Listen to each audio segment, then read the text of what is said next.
This is the Elevate Construction Podcast, delivering remarkable content for workers, leaders, and companies in construction wanting to take their next step.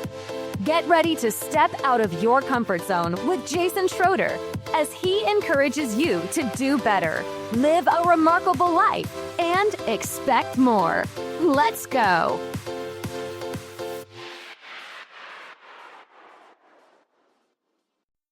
Welcome to the Elevate Construction Podcast, where we help superintendents get home on time for their families. My name is Jason Schroeder, and today's podcast is about team balance and health. Please rate this podcast on whatever app you are using. That helps us to spread the message and make sure that we are responding to the content that's put out there and how you feel about it.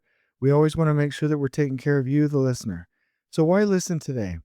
Do people in your teams have to work too many hours? Do you feel like you always have to be there on the project for the project to be successful? Are you always having to babysit at work? Do you feel like something's just out of balance, something's not right? Well, if any of these things resonate or sound familiar to you even a little bit, then you're going to love today's content, today's podcast. So let me start out with a quote. Everything starts with team balance. Improvement, customer satisfaction, operational control, profitability, and safety all have their start in the balance and health of the team. So let me tell you a story.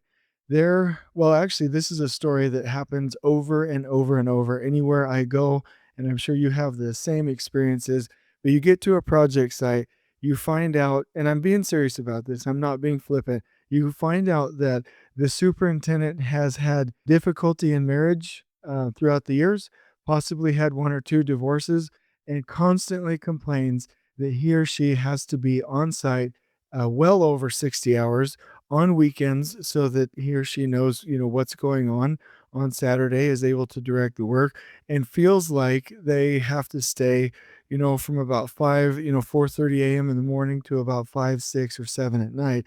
And this is a common problem that we see everywhere we go.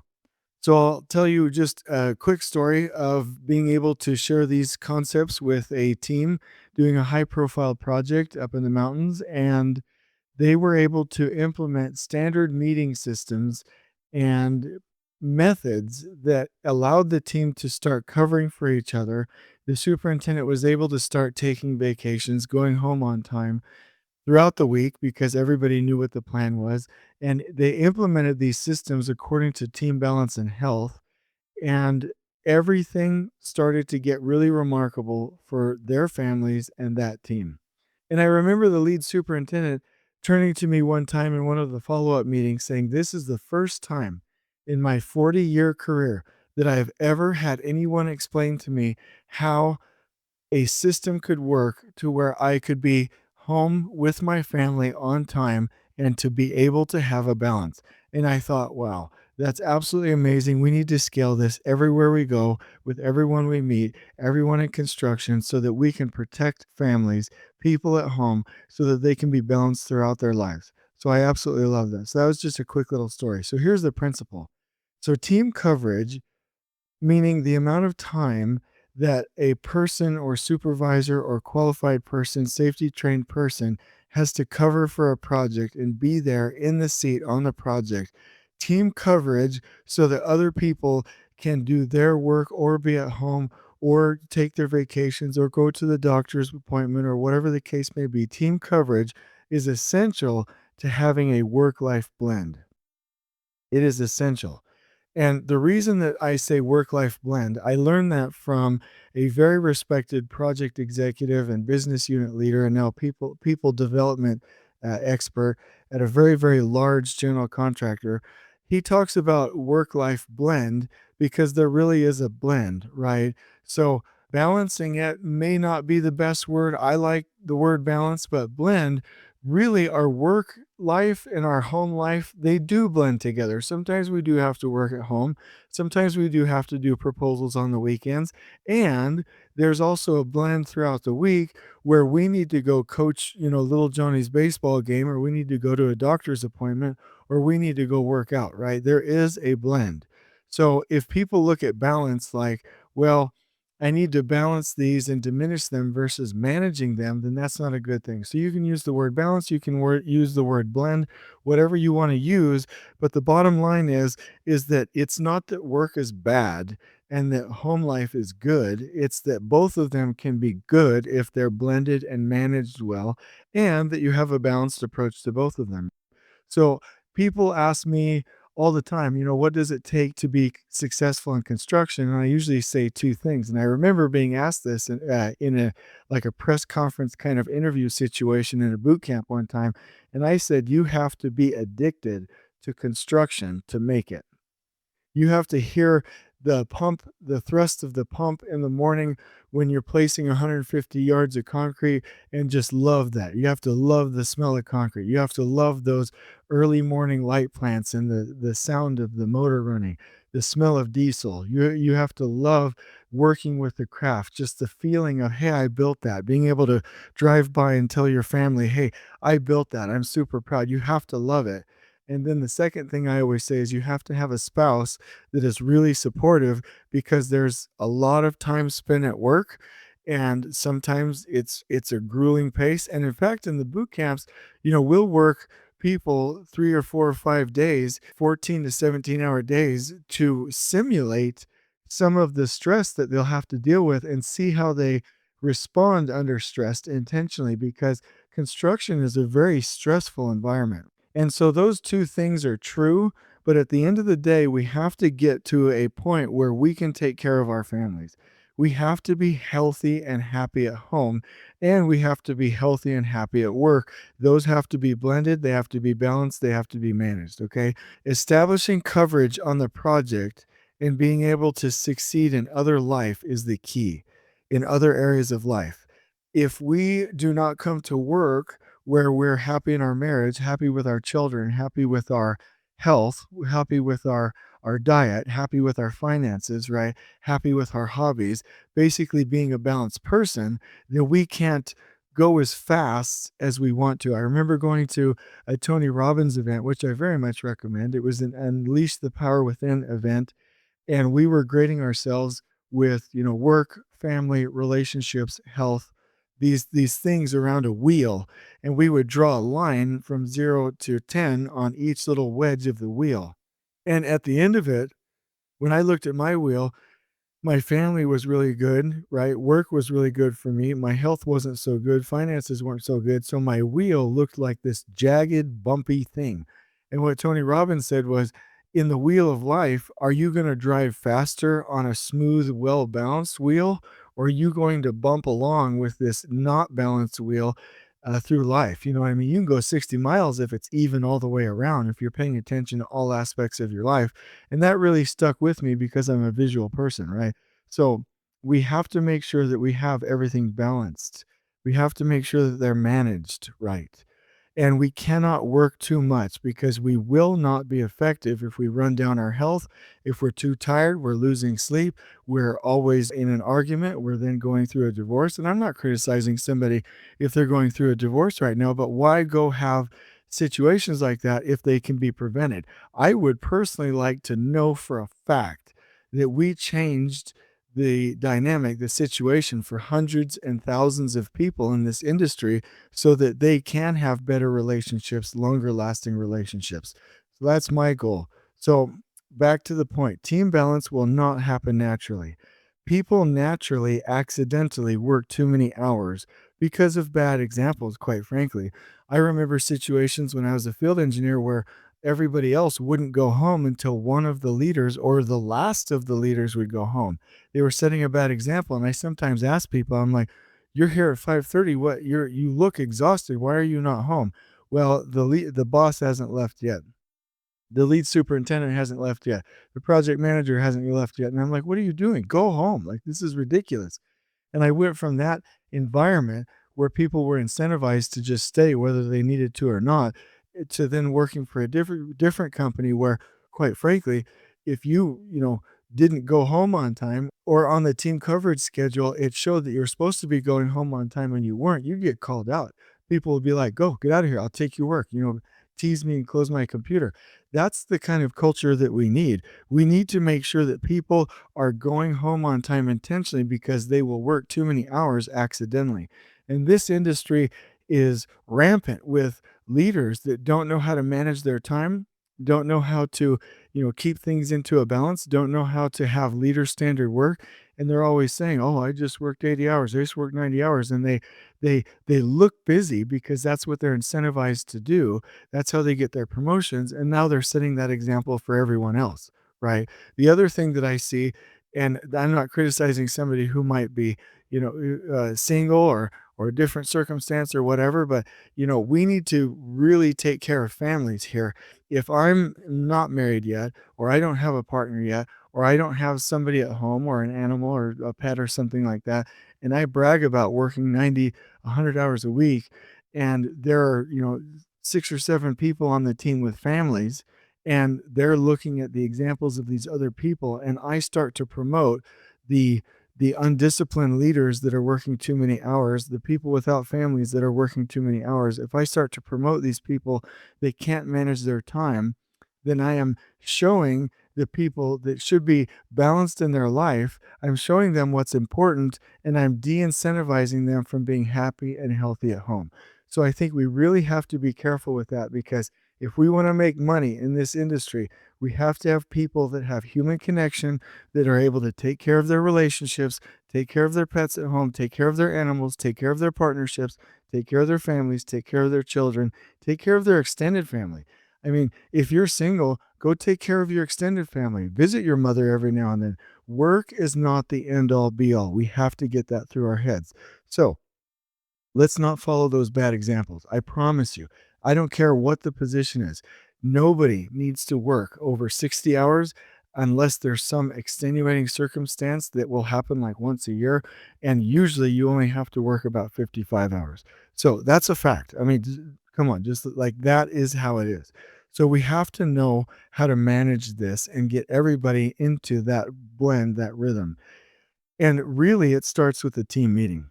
Immediately, if there isn't a successful team meeting, if people aren't on time, if people aren't paying attention, if there isn't good, healthy conflict, if it isn't interesting, that project is in trouble.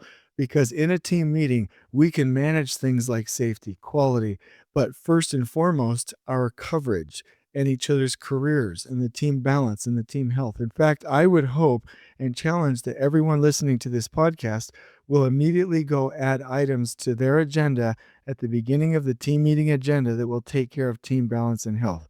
The 2 key things that I recommend to start are positive shout outs. Well, actually, it's 3 things: positive shout outs, then go over personal time off, PTO. When are people taking time off? When are people going to their doctor's appointments? When are people going to their dentist appointments? When are they going to coach little Johnny's baseball game? When are they taking personal time off? Because it's super crucial. I absolutely loathe, I hate when I hear superintendents say, "Oh, I never take vacation." Okay, well, you can't manage your time then. You're setting a bad example.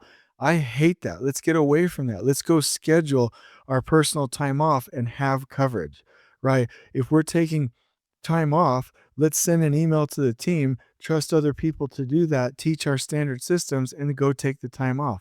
We are not irreplaceable. We can go take that time off. So first thing would be PTO. Then secondly, who's covering? So on a project site, the best coverage systems are on a calendar, a yearly calendar, and then in a weekly calendar to cover or to schedule the coverage of Saturday work. Who's going to come in? If you have a team of 8 people, you should only have to work 1 out of every 8 Saturdays.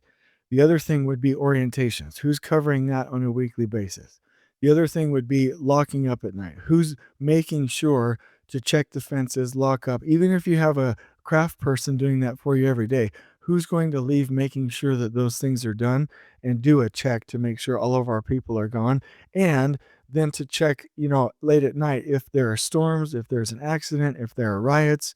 I'm sorry that we have to actually deal with that, but if there are riots, if there are just anything that happens after hours, who's going to check the webcam? Who's going to make sure that they're on call? Who has coverage? Who has coverage for that work? And if the superintendent needs to leave at 1, who has coverage for the foreman meeting that day? Who has coverage for making sure that these geographical areas are covered?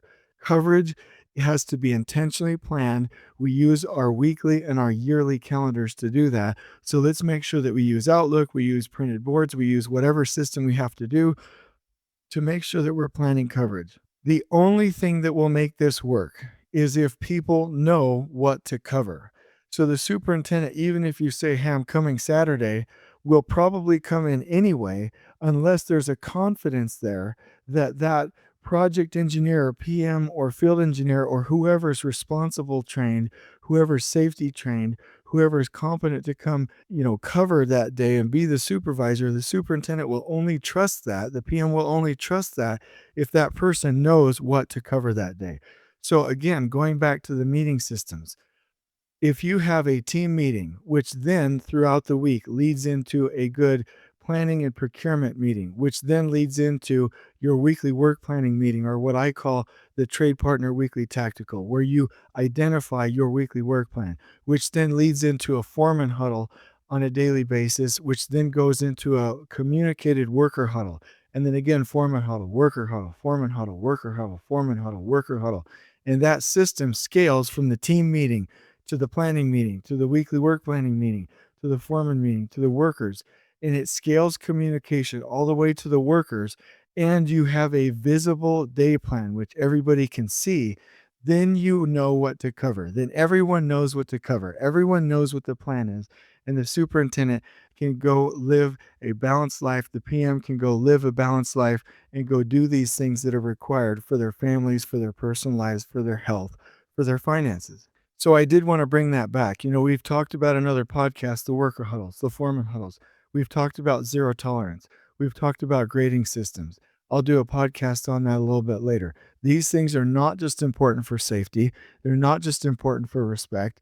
They're important because it helps us to live balanced lives. And in fact, when I recommend some of these systems to people and they're like, well, we chose not to do that. We chose not to do that. We chose not to do that. And then I asked them, okay, well, who's working too many hours? And 2 or 3 people raised their hand. And I kind of shrugged my shoulders and I'm like, not to be pouty or like frustrated, but I'm like, oh, like they don't see that the stability on site leads to them being able to have a good, healthy home. It wasn't just, hey, I told you to do this. I don't want them to do just what I say. I want them to have systems that work for them. It wasn't just, hey, take care of the worker. It wasn't just take care of safety. It was take care of everybody and respect everybody, including ourselves. Because if we don't have a balanced project, if we don't have a balanced job site, we're not going to be successful. And if we don't catch that vision, we'll like supermarket these systems and not do all of them, even if they're adapted. And then we will have to work too many hours. So that was a little bit of a rant, but let me just tell you that project stability is the key for us having a good work-life blend, a good work-life balance, and having good team balance and good team health. So here's the concept. Training is good, but babysitting is bad on site. We are not professional babysitters. I hear people say that sometimes. I hear superintendents complain and joke about that sometimes. It annoys me a little bit because we are not professional babysitters, and babysitting, systematic habitual babysitting on our projects is what is hurting our effectiveness on project sites. And that's why I espouse zero tolerance. Now, when people hear zero tolerance from me, they usually associate it with punishment. Zero tolerance is not about punishment. Zero tolerance is about respect. So if we do not tolerate in any way, shape, or form unsafe habits, that's because we respect the craft. We respect people's safety. If we don't tolerate at all, that means zero, late deliveries or out of sequence deliveries or deliveries that are not scheduled so that we can preserve those who are, that's out of respect. If we do not tolerate an unclean job site, that's out of respect. If we do not tolerate these bad things, that's all out of respect. It's not about punishment. If we're ever wanting to punish somebody with a zero tolerance system, we are way off base and we probably don't even belong being managers, quite frankly. It's all about respect. Respect for people, do the right thing. So training is good, babysitting is bad. And that is why I espouse, I follow, I adhere to, I recommend, I preach zero tolerance. So let me start from the beginning though. Having decent bathrooms for the craft, having decent lunchrooms for the craft or remarkable lunchrooms, having perfect cleanliness, an equal horizontal communication system, a safe project site, zero tolerance for safety, scheduled deliveries, zero tolerance for out of sequence, non scheduled deliveries, zero tolerance for cleanliness. All of these things that are required for a project to be operationally stable. I love those and recommend those and implement those. Zero tolerance for things being laid down in the wrong spots. Deliveries have to be coordinated. This is where it goes, always in the right location, whether it's the forklift operator or the crane operator. Zero tolerance for people putting things in the wrong locations on site. Everything in its place, everything clean, everything safe, everything scheduled, everything beautifully organized. Why would I recommend those things? Is it for respect? Yes. Is it the right thing to do? Yes. Is it safe? Yes. Does it increase flow? Yes. Is it lean? Yes. Does it support lean systems? Yes. But most importantly to this podcast, it will enable you to have a stable project so that you can go home on time and you will not burn out that team. Because job sites and project teams that go babysit all day, hey, remember to put on your glasses. Hey, oh, we can reroute that delivery. Hey, let's change this system over here. Hey, let me go run a composite cleanup crew for you over here. Hey, let me go do this. Hey, let's just go ahead and rip out this quality thing. Hey, let me go find this paperwork for you. Hey, let me go research that RFI for you. All of these things, this is babysitting, everybody. Like, we do not belong babysitting, and this is going to hurt our families. Basically, at that point, and you've heard me say that workers shouldn't pay for the sins of a failed project. Well, our families shouldn't pay for the sins of a failed leader who can't manage his or her time either. So we have to get these things through our head and have an operationally stable project site. So here's the key. Here's the key for this whole system. Here's the key and the advocacy for the last planner system. Here is the key for the operational control system, which I recommend. This is it. Look at in your mind visually, just a little like a graph, like a chart, okay? And think about the project plan and on a percentage basis from 0 to 100. Okay? How much of the plan does the superintendent understand? Think about it in your head. Do they understand 100%? Let's just say it's 100%, okay? Now, how much of the project plan do the foreman understand? What would you say? Just thinking right now in your car, or wherever you're listening to this. Would you say 40%? Would you say 60%? What would you say? Then think about how much does the worker on the site understand of the project plan from a percentage standpoint? Is it 5%, 10%?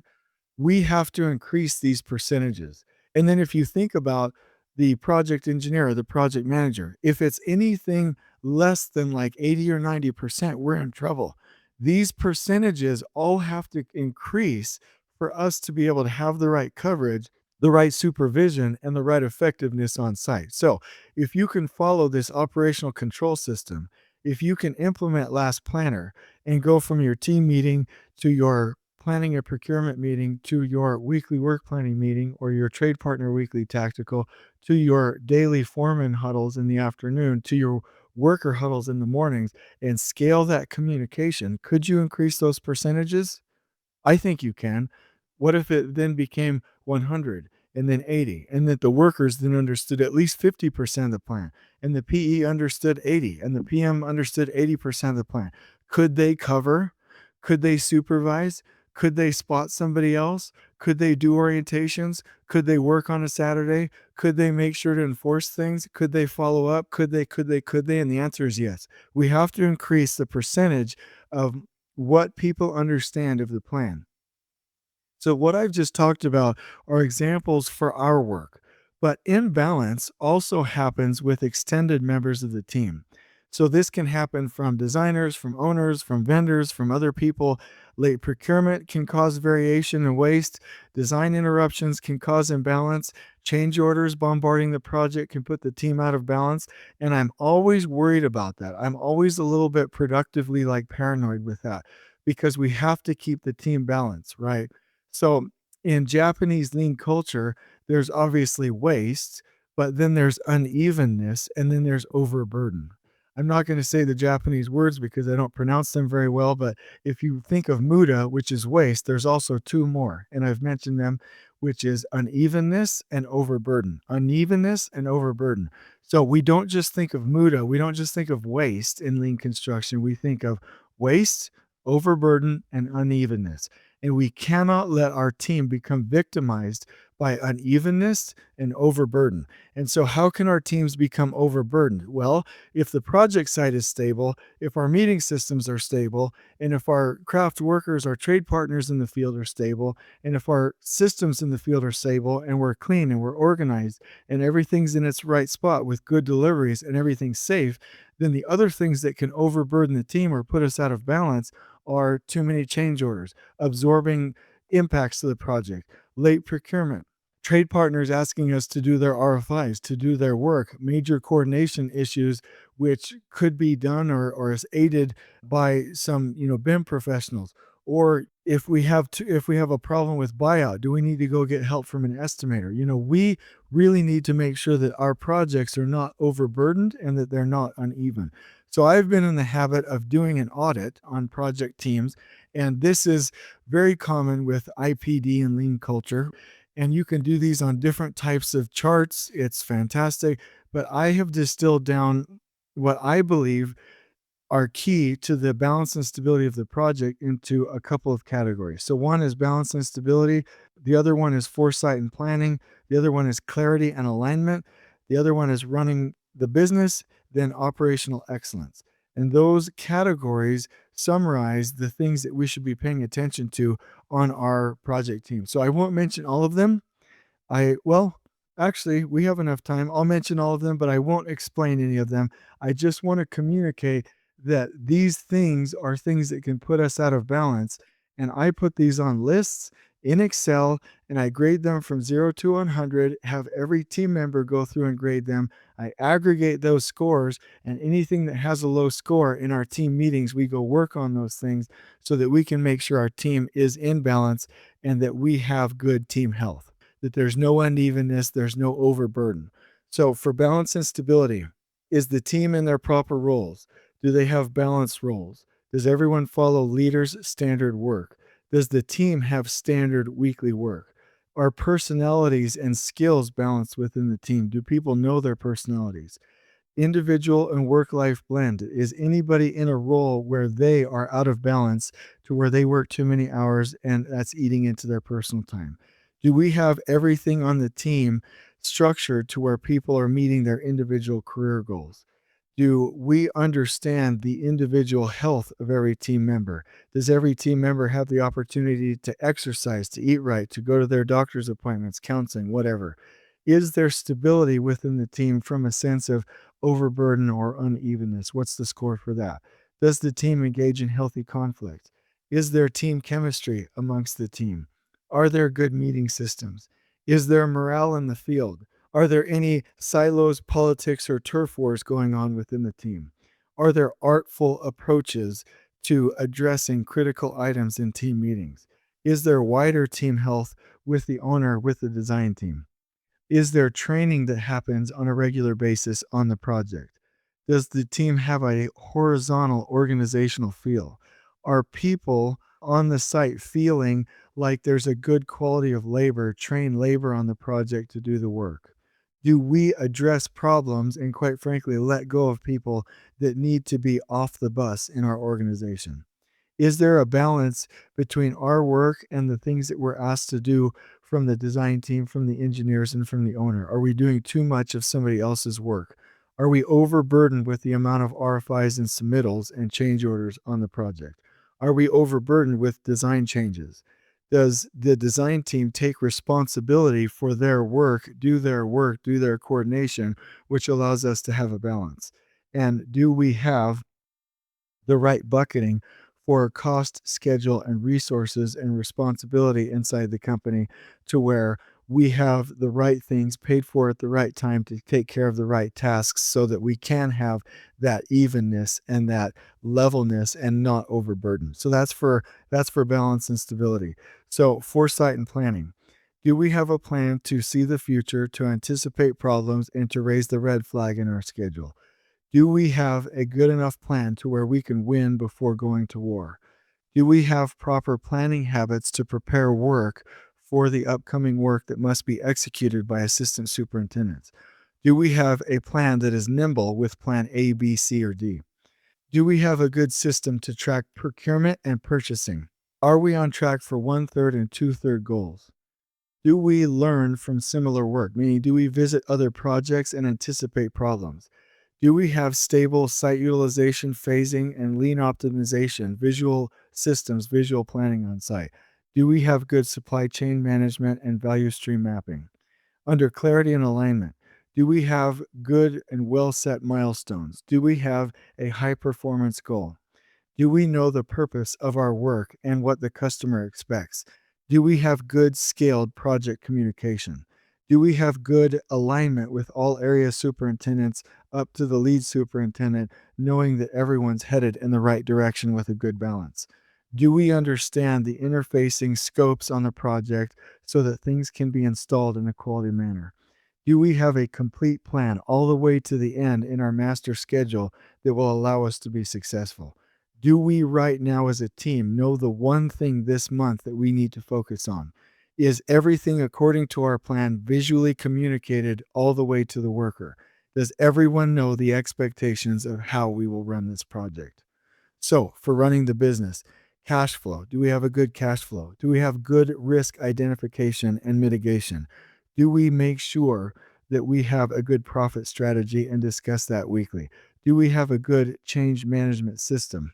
Do we have good estimating responsiveness for owner change orders?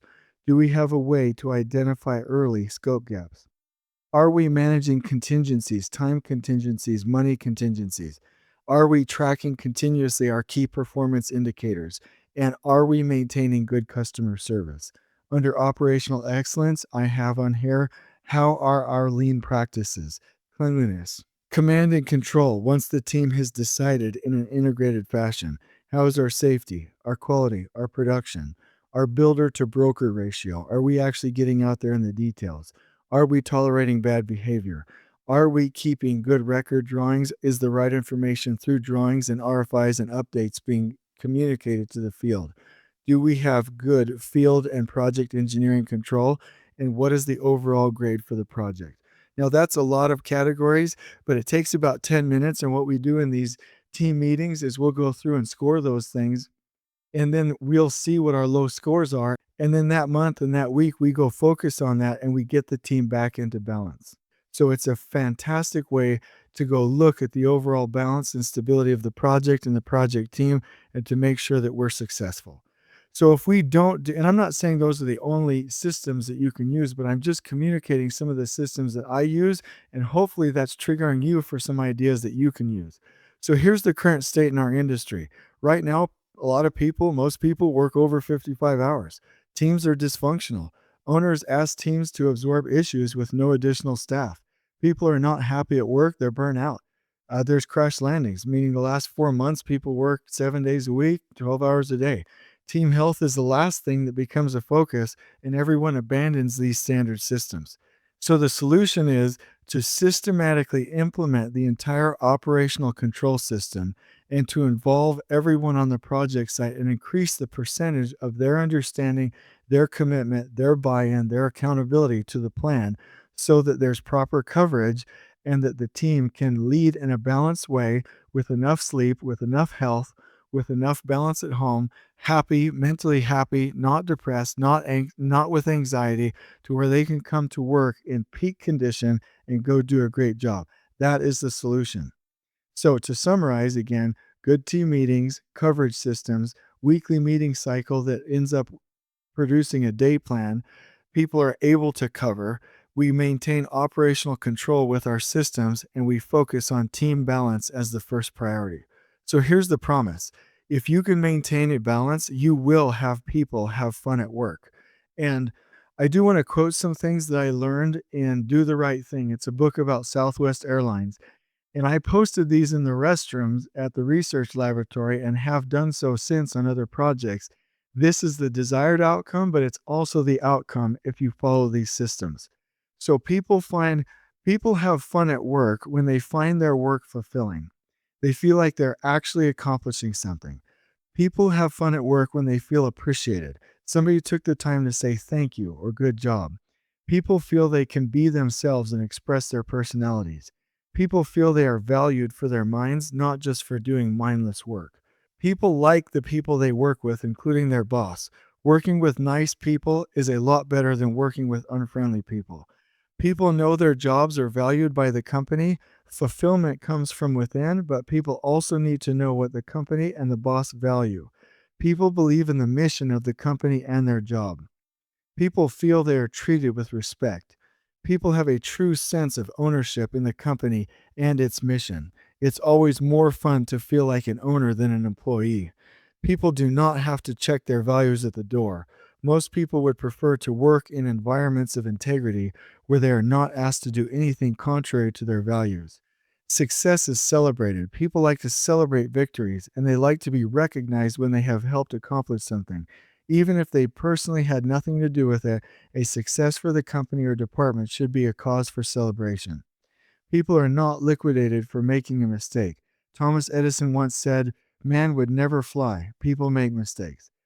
People are not turned into scapegoats when something goes wrong. Sometimes this takes a leader with broad shoulders who will take some heat rather than looking for somebody to blame. Credit is shared. Sometimes this takes a leader whose ego does not require the spotlight. And lastly, friends and family think the job and the company are really cool. Don't underestimate this one. People can draw a lot of self-esteem from what other people think of their job and the company they work for.